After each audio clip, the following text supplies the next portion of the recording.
Print media సోదరులకు, electronic media సోదరులకు, అలాగనే నా యొక్క నియోజకవర్గ ప్రజలకందరికీ, నా కోటేసి ఇంత మెజార్టీ ఇచ్చిన ప్రజలకు, నా కార్యకర్తలకు, నా ఎమ్మెల్యేలకు అందరికీ, మా ఏఐసి సెక్రటరీ ఇన్ఛార్జీలకు, మండల ప్రెసిడెంట్లకు, అలాగనే బూత్ కమిటీలో పనిచేసిన ప్రజలకు, బూత్ కమిటీలో ఉన్న నా సోదరులకు అందరికీ కూడా పేరు పేరు ధన్యవాదాలు చెప్తూ, అలాగనే వాళ్ళకు పాదాభివందనాలు కూడా చేస్తాను.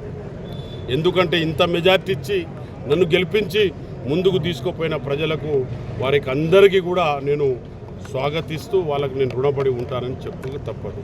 అదేవిధంగా ఇండియన్ కూటమి రావాలని కోరుకుంటున్నా. కాబట్టి సాయంత్రం వరకు మనం వెయిట్ చేయవలసిన అవసరం ఉంది. సాయంత్రం వరకు చూద్దాం.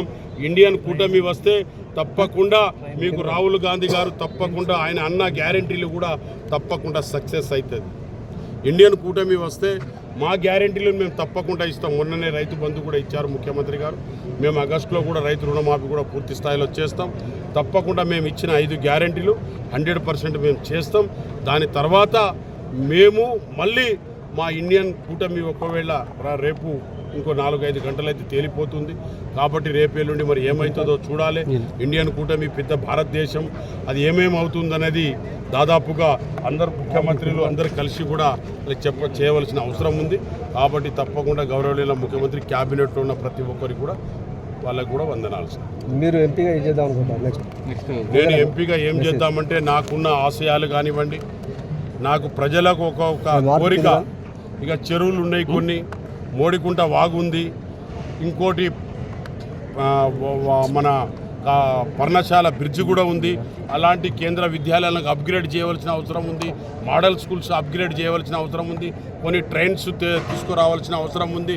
రకరకాల ఒక్కొక్క నియోజకవర్గంలో చాలా పనులు ఉన్నాయి. ఎంప్లాయ్మెంట్ ప్రాబ్లం ఉంది. బయ్యారం గనులు, బయ్యారం ఫ్యాక్టరీ ఉంది. ఇవన్నీ కూడా చేయవలసిన చాలా ఉన్నాయి ప్రజలకు. అవి తప్పకుండా పోయినసారి నేను పూర్తిగా చేయకపోయినా 10 సంవత్సరాల గ్యాప్ వచ్చినా నేను ఇదే నియోజకవర్గంలో తిరుగుతూ ఇదే పార్లమెంట్లో నేను ఉంటూ ప్రజలతో ఉన్నాను. కాబట్టి నాకు ప్రజలు నమ్మి నాకు ఓటేసిన ప్రజలకు అందరికీ కూడా నేను వాళ్ళకు రుణపడి ఉంటా. వాళ్ళకు పాదాభివందనాలు. తప్పకుండా వాళ్ళ పనులు చేస్తా. Print media, electronic media, social media, మా సోదరులందరికీ కూడా నేను రుణపడి ఉన్నానని చెప్పక తప్ప. అసలైన తొలి వెలుగు. ఫాలో వాట్సాప్ @తొలి వెలుగు official.